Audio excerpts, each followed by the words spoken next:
Welcome to the Growth Equation, PE Perspectives on Product. I'm your host, David Subar, the managing partner of Interna. Today we talk with Ben Levin of Level Equity. Ben is a PE investor, has been in the industry a long time. He shares valuable insights and experiences in investments he's made and some of the challenges faced by software businesses.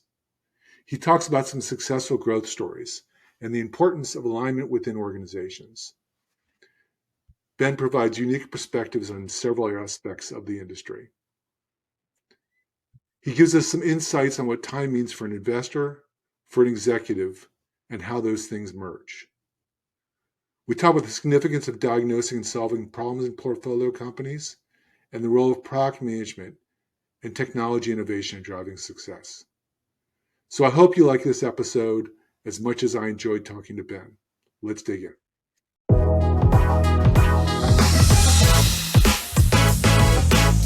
Thank you, Ben, for joining us. My pleasure. Super nice to be with you, David. Good to see you again, my friend. So let's frame it. Talk about your career. How did you get into PE? What did you do before you? What was your career arc into PE? So I will say it was opportunistic. It wasn't planned. I graduated from college. I was a liberal arts major. I got a political science degree. I graduated from college in 1994. I had no master plan for my career. I kind of, until I was 25, followed advice from others. I thought when I graduated I could be a banker, a consultant, a doctor, lawyer, or do something in public service. In the mid-90s in a liberal arts background, I felt like that's what most of the folks I knew did. I did that. I did a 2-year investment banking internship, like a classic investment banking analyst training program at what was then Solomon Brothers. Again, political science background, had worked at a startup during a summer, had worked for a mutual fund company during a summer, had no hard skills. So we'll call that a rough entry to the analytics workforce where you're working a lot of hours, and I didn't know how to financial model and I didn't understand financial statements. I did that for 2 years. I did that 2-year program. I still didn't know really what I wanted to do in my life. I threw in an application to a prestigious business school, which rejected me, which was probably good because I didn't really necessarily want to go to business school. Not that it's a bad thing, but it wasn't something that I aspired to do. It was another thing in the list of items that other folks thought might be a good idea. I took a year off. I pursued a personal passion. When I came back from that year off, I did miss finance. I wanted to work in finance. And I got told that with an analytical skill set, which I had gotten quite good at towards the end of my analyst program, the buy side is better than the sell side. You have more control over destiny and a better work-life balance and a bunch of things that to a young, headstrong person sounded appealing. So I started to apply for private equity jobs, not a world I understood well. I, in retrospect, got super lucky. I got a quirky job working for a wealthy family office that had a bunch of different business lines, one of which is what you'd characterize as a lower middle market industrial buyout business. And I joined as a 25-year-old as really the first person with that background as an associate. So doing analytical deal support, helping do due diligence. And again, I was 25. My life changed. I found this thing that I was not the most skilled person in the world, but I was probably the most skilled person in that office. So I got to touch a lot and do a lot. And I found this amazing connection between working on a thing that had value to a team and then getting accolades and getting rewarded for that work. And I fell in love with that cycle. And I think I also fell in love with the work. I really liked the diversity of experience and having to learn new things and investigate new companies. And I'm 51. It's 26 years later, and almost everything I just said is still true. I still love the job. I love the diversity experience. I love how many different types of things you need to try and figure out and master. I love the feedback cycle. Makes me feel good, makes me feel good about myself, makes me feel productive. But it was happenstance and luck in a much smaller private equity industry where there were certainly folks at the ages of 20 and 22 that understood how to get into private equity. I was not one of them when I left college. I kind of stumbled into it. So tell about so that's interesting. I want to dig back into how private equity's changed in a minute, but tell about the evolution of your firm. You didn't, obviously, you told the story. You didn't start here. You started the firm. Tell me about starting the firm. How did you make that decision to start the firm? What the story arc is of Level Equity? I'll start where I just finished. So I worked at this family office for 5 years. They took their main business public, which was a real estate business, and effectively I was out of a job. I wanted to stay in private equity. I transitioned from being a industrial buyout investor to being a software investor. I joined a very large, well-known growth buyout, growth equity firm. I stayed there for a little under 7 years, and then I left to found Level in 2009 with two really simple goals. The first of which was I left with two folks that I enjoyed, I liked, I felt were complementary. I was probably at the time even more of an entrepreneur than I knew. I wanted to build a culture, I wanted to build a firm. I loved the day job and I wanted to control the atmosphere. And then the slice of private equity that we focused on, we had observed at larger growth equity firms was a really attractive slice of the now very diverse and even then relatively diverse private equity landscape. So rapid growth, private, mostly software, other technology businesses that didn't necessarily have to or need to raise money, hadn't raised institutional capital, so were definitionally kind of bootstrapped.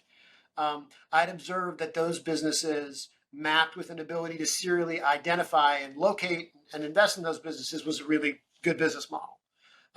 It had been a good business model for decades before for other firms that had gotten large enough to create what we thought was a market vacancy in this, what I'll call the lower middle market of growth equity, which is what led to us founding Level to pursue that opportunity, to pursue it together, to pursue it with a belief that we could build an awesome culture that would attract talent, attract investors, attract potential portfolio companies. Um, Almost 15 years later, those two things are foundational. We're still super focused on trying to build a place where people can build families and lives and careers, and also focused on a slice of the world that, again, is now in a much broader ecosystem of what is private financing, both credit and equity, but that we have viewed as serially very attractive. And we tried very hard to intentionally stay at a scale where we can pursue those types of transactions, which are generally sub 25, often sub $10 million, non-institutionally backed, mostly software businesses. What what what is it when you're looking at investment? What kind of companies are you looking at? What kind of to invest in? Should the portfolio companies? You mentioned people hadn't invested in them yet. Obviously, some high growth. Are there any other ways of verticalizing that are attractive? So, like the most layman's finance person's view is like if you pick up the balance sheet and the income statement, it's impossible not to know what we like. It's a rapidly growing income statement. It's got high gross margins, and they really haven't raised much capital. So they've done a lot without a lot, and that embeds usually a great market opportunity. Generally founded by domain experts who understand a market and understand a market need, either in a new or a large existing market, and very tactically build a really good product that fits a market need. And that business's approach is 5, 10, $15 million in revenue, generally hasn't consumed a lot of cash, but sees an opportunity to do more potentially with a partner. And so they get off of the track of being generally the only owners of the business and bring in a partner. We aim to be that partner or a partner of choice for that category of business. Again, built without traditional venture capital, often built in small vertical markets, and often controlled and continue to be controlled by the founders. We do both minority investing, a lot of minority investing. We also do control investing, but we're very open to being a minority investor and a founder controlled business. How do they find you? How do these companies find you when looking, or do you find them, or is it a So it mix? is really the largest nuance in the business model is if you take for granted that what I just said exists in large quantities, definitionally those businesses often don't have to find investors. They might have wanted investors when they got started, but they couldn't raise or didn't raise venture or early stage capital. And they kind of earn the luxury of choice, the choice of deciding whether to take capital, and if they take capital, whether to take credit or to take equity and who to take it from. So the first thing we need to do is identify them, and then we need to pick up the phone and we call them. And that's embedded in what we do. We talk to tens of thousands of companies a year to try and find businesses that have the characteristics and the goals that I outlined and can outline. The goals being, again, somewhat intuitive, but to build big, sustainable businesses without raising inordinately large amounts of capital. Yeah. Okay. So tell me some stories. Tell me some stories about past portfolio companies that have been great successes, and then I'll ask you about the other side too.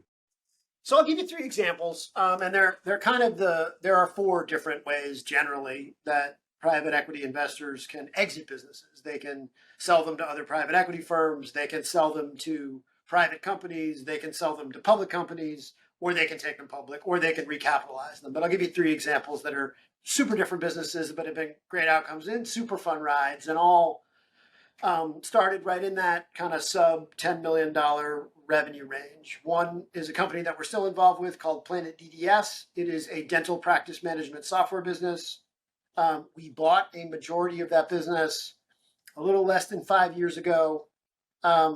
They grew successfully. They did several acquisitions of adjacent technologies. So they are the system of record for a dental office or a set of dental offices like a dental service organization. They bought a company that does imaging. They bought a company that does patient engagement. And then a little over a year ago, we sold half of that business to another private equity firm, Aqualine Capital Partners. And the business has continued to grow. They also provide a suite of payment services to their customers and have continued to do M&A post that recapitalization. They acquired a company called Cloud9, which is in an adjacency in orthodonture, and the business continues to do great. The gentleman that was running the business had actually bought that business when we purchased it. He had bought it several years earlier with a search fund. Eric Geisica still runs the business. He's the CEO. He's built a big, really capable management team around him. Again, done a lot of M&A. It's been a great partial outcome already. We got a great new partner. It's a fun business to be involved with.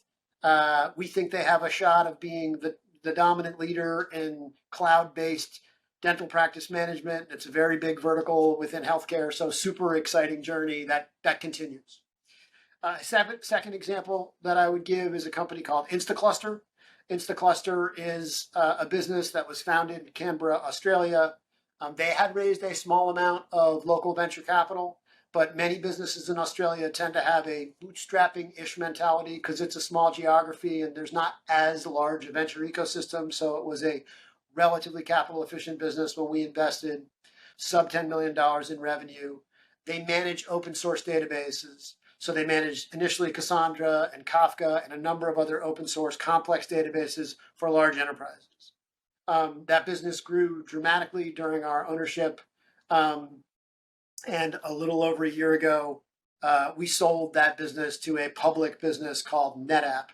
And it was an amazing outcome for us. It was an amazing outcome for the founders.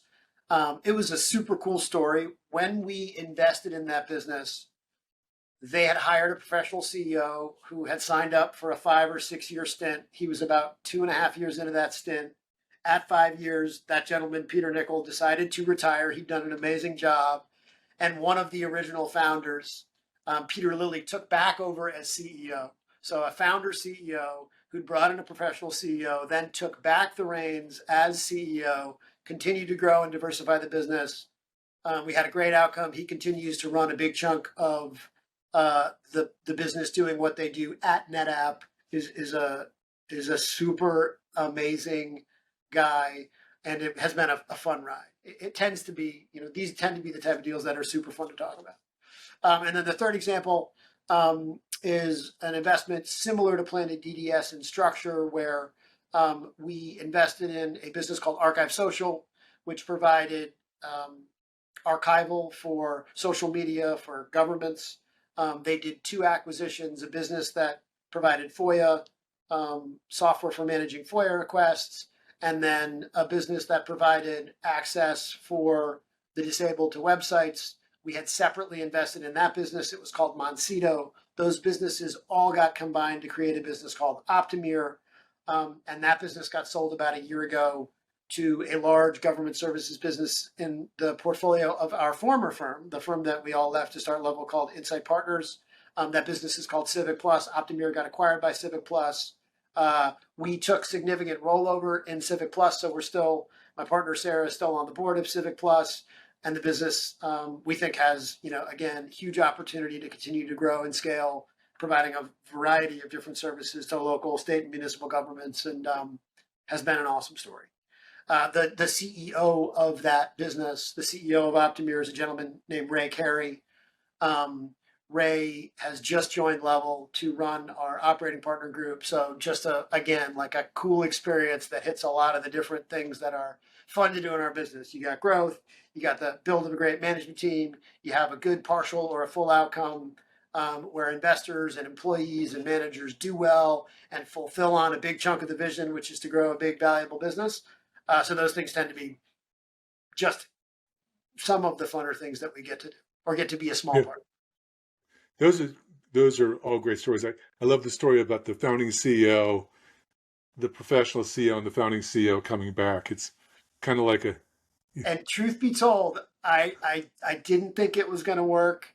We had the CEO Peter Nichols said we should bring Peter Lilly back as the founding CEO, and I joke with Peter Lilly to this day that I was like, really, is that the right thing? We shouldn't go hire another professional manager. And never been more wrong, never been more happy to be wrong. Pete Lilly, I had not had as much exposure as I could have early on in the investment. He's an astounding individual, amazing manager, and led us to an amazing outcome. So sometimes it's awesome to be wrong. yeah, absolutely, absolutely. So let's talk about some lessons learned on the ones that didn't work out as well. You don't have to name the companies, obviously, but tell me some stories you learned around around some of those kind of investments. Yeah, I mean, I'd be lying to say that everything we've done or everything I've done in my career has turned out as amazingly as those. Those are certainly the most fun to talk about. Although I tend to think that you learn a great deal more generically from things that don't go exactly as planned as from things that go amazingly. Things go amazingly. There's a bunch of awesome expressions like success has 1,000 fathers. It's hard to disaggregate sometimes why things went so well. It's usually not that hard to disaggregate why things went wrong. And I'd say there's a couple of categories of investors, sorry, a couple of categories of mistakes that investors like us make, including mistakes that we've made. One of the most fundamental mistakes is thinking you're in a larger market than you're in. So Hmm. I'll use an example that's not germane to something that we did, but you can invest in the security end market, and it can be a niche security application that has a $250 million addressable market, but broadly it's in the 50 or $100 billion market that is enterprise security, and you can convince yourself that you've got a 50 to $100 billion market when you have a $250 million end market. If you pay $150 million pre-money in a $250 million end market, you're probably not going to do great. Not a lot of Yeah. businesses sell for their end market size. Very few businesses sell for north of their end market size. So that is a mistake we've made. More often, I think the mistake that growth equity investors make are lack of alignment mistakes, where they back a founding team that wants to do X, and the private equity firm thinks the most logical path to success is Y. These are different trajectories. The most obvious would be someone that never wants to have an exit, someone that wants to run the business like a lifestyle business and pass it along to their children. That's a terrible private equity investment.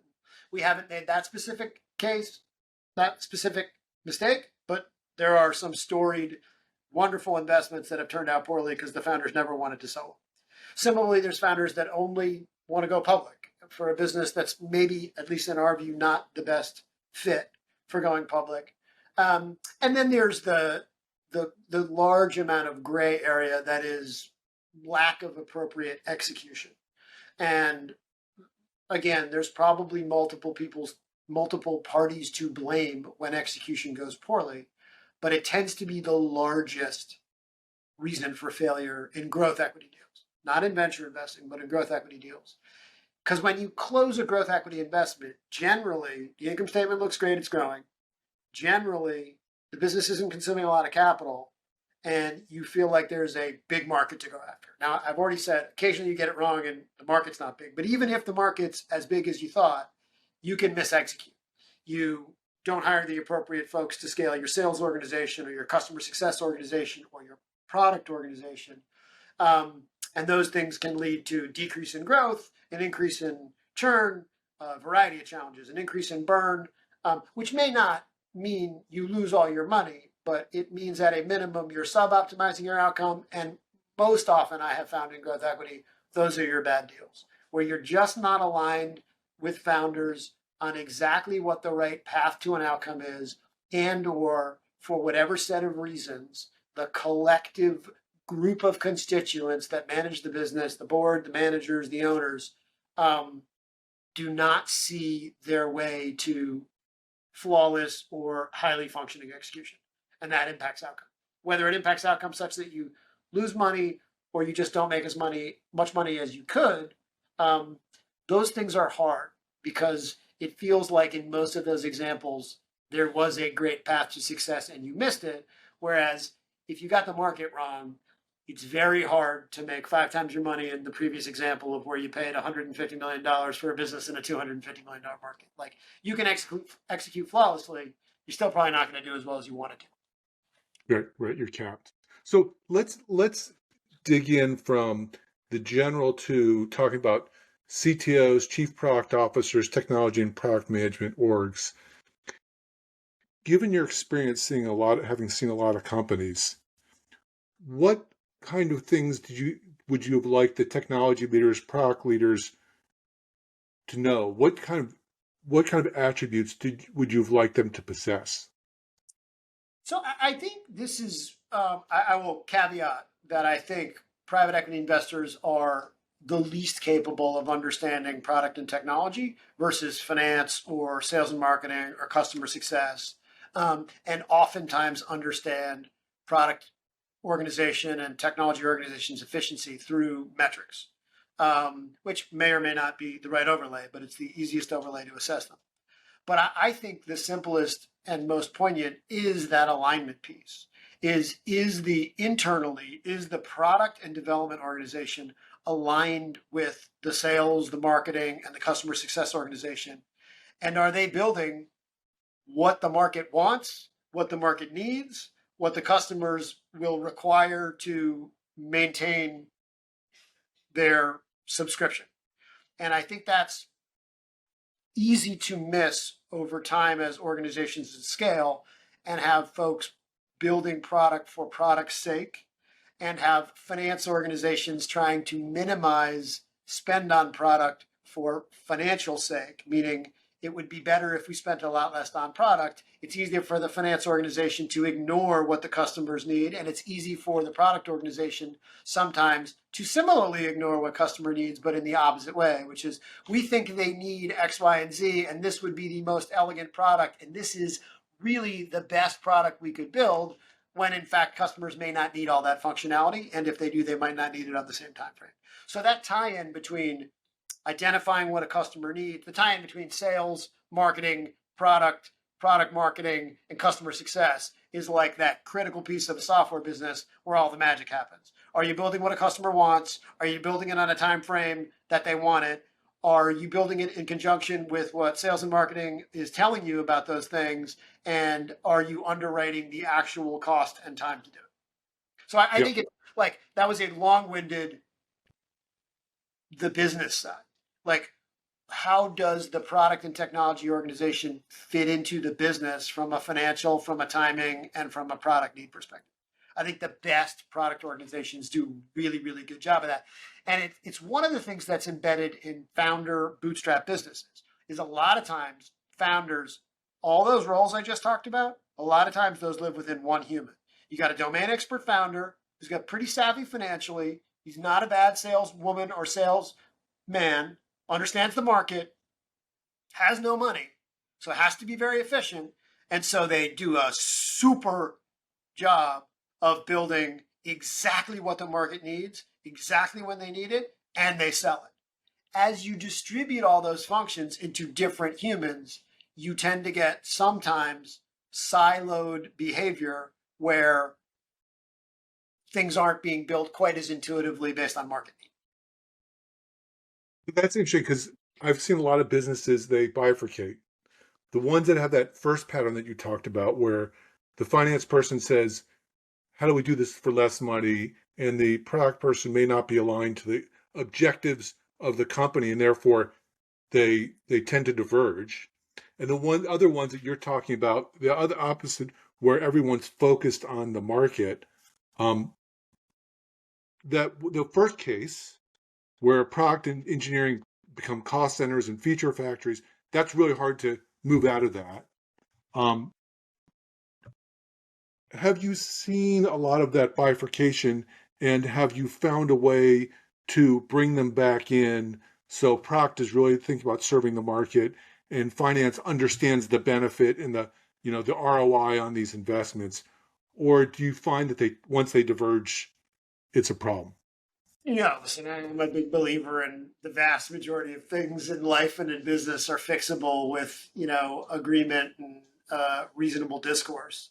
So I have seen lots of organizations who underspend because they're optimizing for margin only. And generally that bears itself out in retention rates over time. Like you start to lose customers. And I've also seen businesses that massively overspend because there's not a perfect link between the market and the development organization. I think we're kind of talking about product management. Like it is the Mm-hmm. product management function.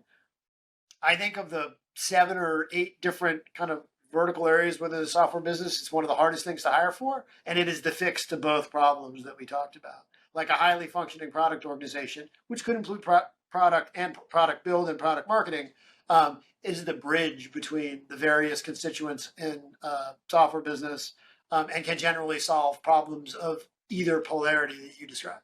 So yes, I've seen organizations transformed by a really good product leader. Now, sometimes you're hiring what you would call a CTO that's both build and that's doing both the architecture and the product scope. But in a larger business, it would be literally a product role. I think it's a very hard role to fill. I think it's an easy role to get wrong. I think especially for folks with financial backgrounds, it's harder to define what is the nuance that makes that product role so effective, and what are the barriers to hiring the right person or doing the right thing. But yeah, I've seen organizations transformed and their ability to manage tech debt, to manage, a wildly overfeatured product that's way more expensive than needs be given market need. Like I've seen both of those solved pretty well by product. Again, I've seen it go unsolved lots of times too, but I think those are both fixable with the right product organization. So, one of the things that we preach, and I'm interested to see how you think this maps to successful organizations, is when people put the product roadmap together, stating specifically the impact of all of the things on the roadmap on the users, on creating value for the users, and creating opportunity for the companies. Do you see that as a necessary pattern, a successful pattern, one of the set of successful patterns for product to integrate in that way? So it's an interesting question, and I don't think I've thought of it in exactly that way, but it is literally the definition of success is you have a challenge A, and you bring in change in the way in which product is managed and created. It will be reflected in some set of business statistics over a reasonably measurable period of time. Meaning retention can go up, upsell, cross sell can go up, product release timeframes will go up.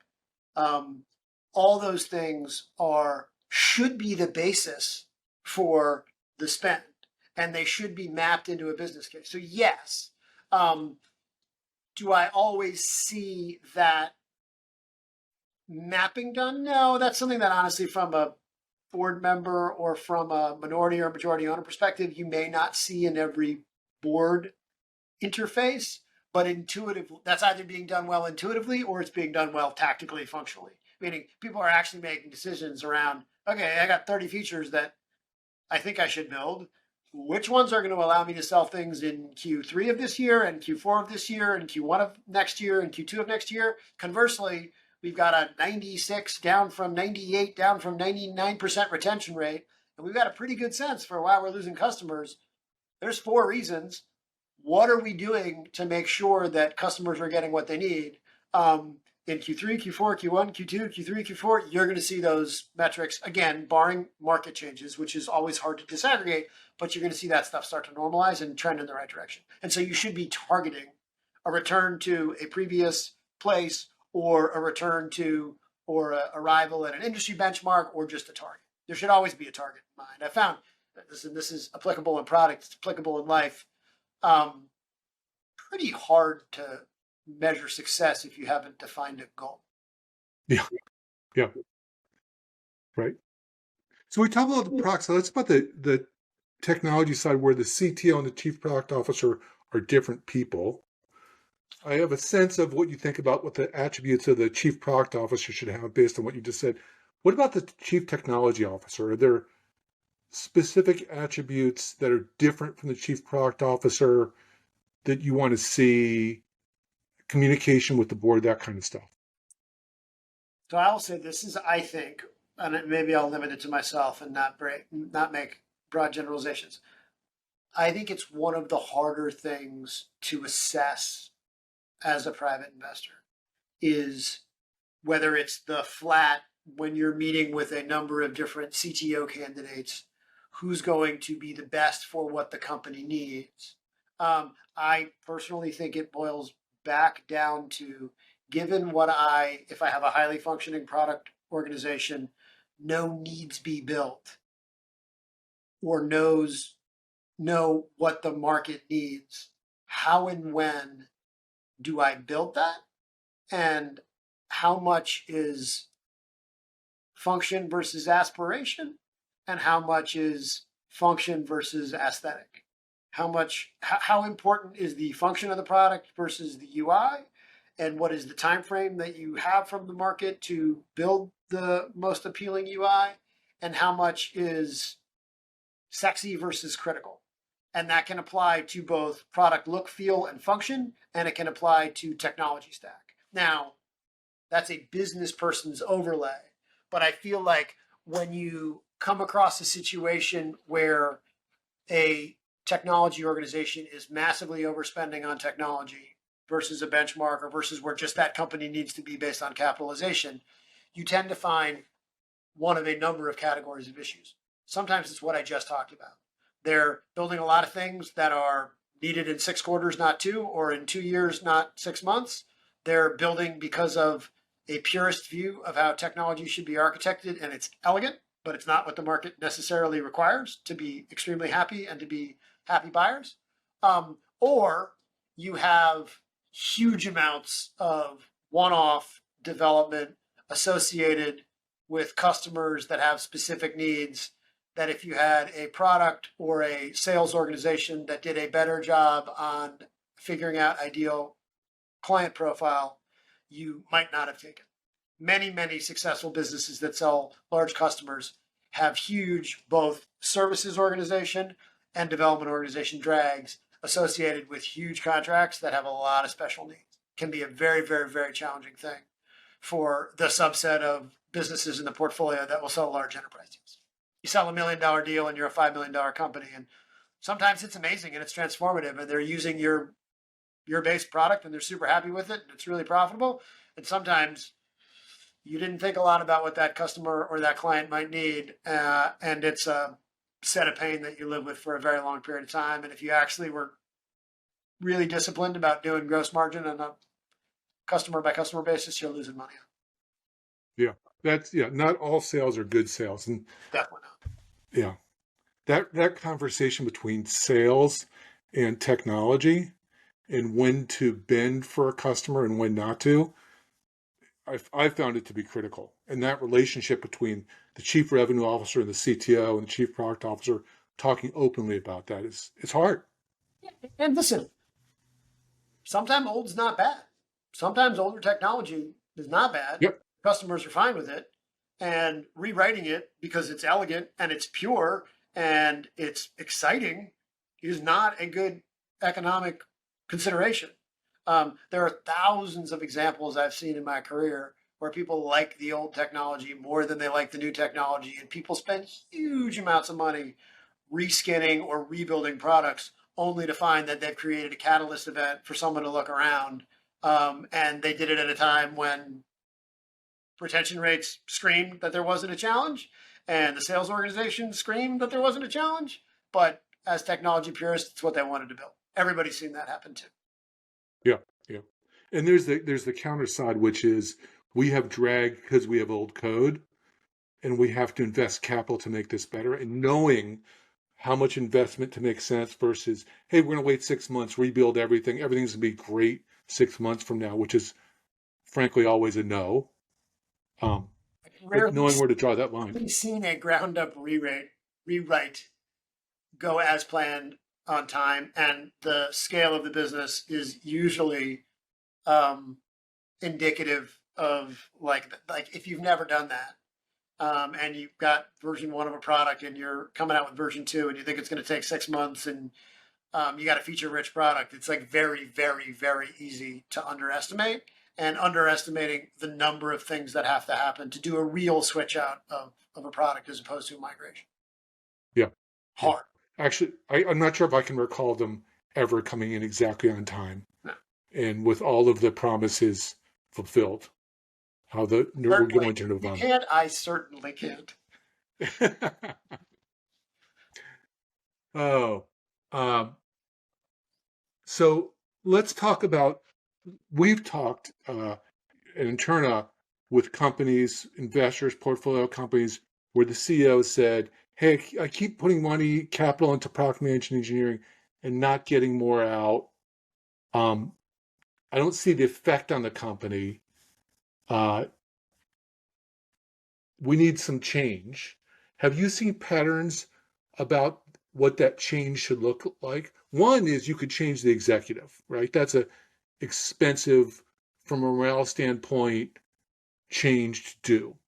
Are there other patterns that you've seen in that that have been successful, where more capital going in, not more effect in the market going out? That pattern that we're shooting for, that you were talking about, decreasing churn, that type of thing. So I think they're related. I do think very often, generically, if you were to criticize private investors, one of the things I think external constituents would both provide accolades to private investors for and criticize them for is for making changes to personnel to solve business problems. I think it's a super obvious, sometimes 100% accurate, sometimes not. I think the things that add to the analysis of whether that's needed are some set of diagnosis as to what is the problem. It's very hard to listen. You can know something's going wrong, have a relatively good sense that it's not going well because you don't have the right leader, but still not know what's needed. Like, you need to fix it, but in order to need to fix it, you might need to understand what's going on. This is somewhat self-serving, and you guys have been helpful to our portfolio. But having a third party do an assessment of what is going wrong, why it's going wrong, and disaggregating. Like, you may be putting more money into product, but you may be focused on new feature sets that allow you to sell more new product. It may be delayed, and you may simultaneously not be addressing issues that are causing churn. So your net ARR is not changing at all, but the gross ARR is actually growing. You're selling new customers. You're just losing more than you used to. And so the CEO is saying, my God, I'm spending a lot of money on technology, but I'm not getting anything. Well, you are getting something. You're getting a lot of new sales. You're just losing money, and you're not optimized for fixing both sides of the revenue equation, new sales and retention. I have found that not always, but a good consultant, we have an internal value add group that has technology resources, so diagnostics around what's going on. And there may also just be the flat example of you're actually just not being efficient as a technology organization. You have 30 people doing what 15 people can do. And that tends to be something for folks like us who invest in very small businesses. We invest in lots of 5, 7, 8, 10, $12 billion businesses, many of whom have very small development organizations initially, like 2, 3, 4, 5, 6, 8 people that are shockingly efficient at product generation and product management. And then as you create a matrix organization with mid-level managers, like, efficiency just goes down. So having either an internal, meaning internal to level of the private equity firm, set of resources that can help diagnose, or an external, like Interna or like other consultancies that can come in with little, if any, bias. Like, we don't know any of the people. We don't have confirmation bias on the last person we hired or didn't hire. It's all we do. We do it 100 times a year. We do it with sponsor X, sponsor Y, sponsor Z. I know all the different end markets. I don't really care. Here's a flat view of what's going on, and what you probably need to solve, then can wind its way into the right process if a new leader or a new set of managers are needed. You got a better roadmap as to what you're looking for. Like, what do I need to fix? What's the background of the person that I need to hire? Have they done this thing? So have they simultaneously built a new product and managed churn at the same time? Because that's hard. Like those two things don't go hand in hand. Generally, you release a new version of a product, and you're probably going to have some retention associated with migration.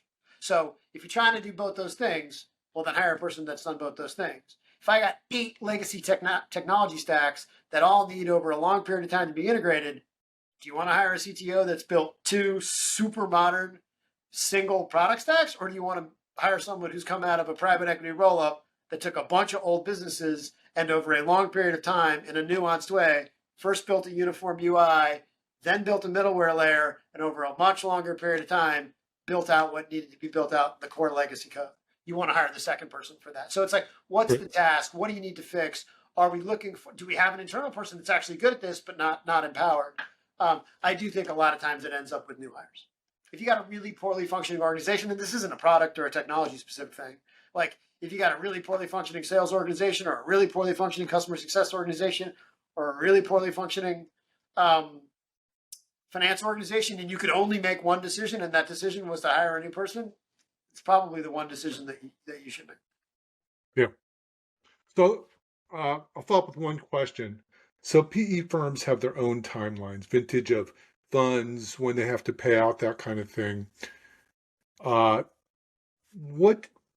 would you like your tech and product leaders to understand about PE that they can better align goals with you or with other investors? What should they know that they probably didn't learn coming out of engineering school or running product here or there? So I think there's an abstract and there's a specific set of concerns. The specific set of concerns is really hard to solve for. Like, did I take money from was it the last investment in a fund? And so the PE firm is more likely to want to sell in 3 years versus 6 years.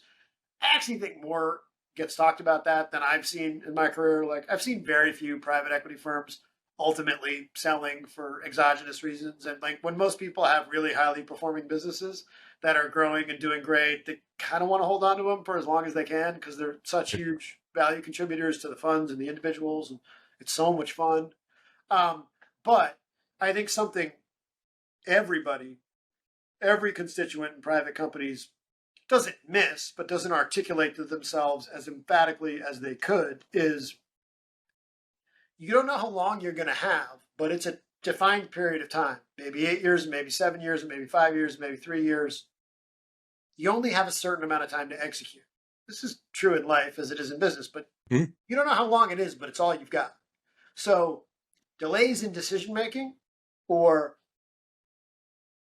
suboptimal performance or lack of efficiency or thinking very, very long term when you don't know that you're like, well, listen, 20 years from now, you're going to have to rebuild all this. Well, that's great. But what if you're going to own the business for 4 years? Like, then you're going to spend a huge amount of money that no one's going to pay you for because it's 16 years outside the hold period. So I think of trying to do as many things as you can early on in the hold period is very important. Trying to set an intention, understand what you need to fix. If we want to be massively successful, here are all the things we're going to need to do. It's hard to do everything at once and you need to have guiding principles, but trying to get those things done early is important for a variety of reasons. The most poignant of which, those things tend to unlock growth. And so you will own it for, pick a number. Maybe in hindsight, it will have been 4 years. If you don't make any of the important decisions in the product or the sales or the marketing or the customer success organization until year 2, you have 2 years of optimized growth instead of 3 or 4 years of optimized growth. And that will have a massive impact on return.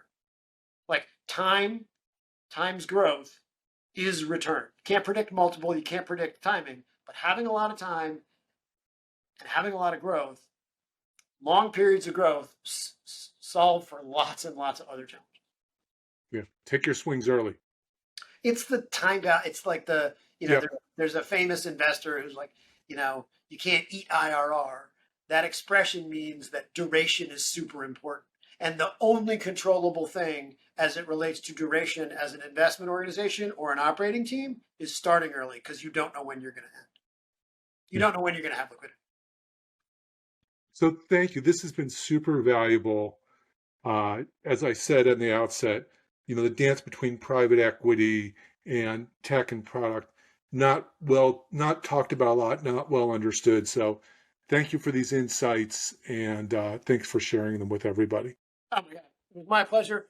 I hope it was helpful. It was super fun, as always, talking to you, David. And I am flattered, humbled, and thankful that you had me as a guest. I hope it turns out okay. Yeah, thank you.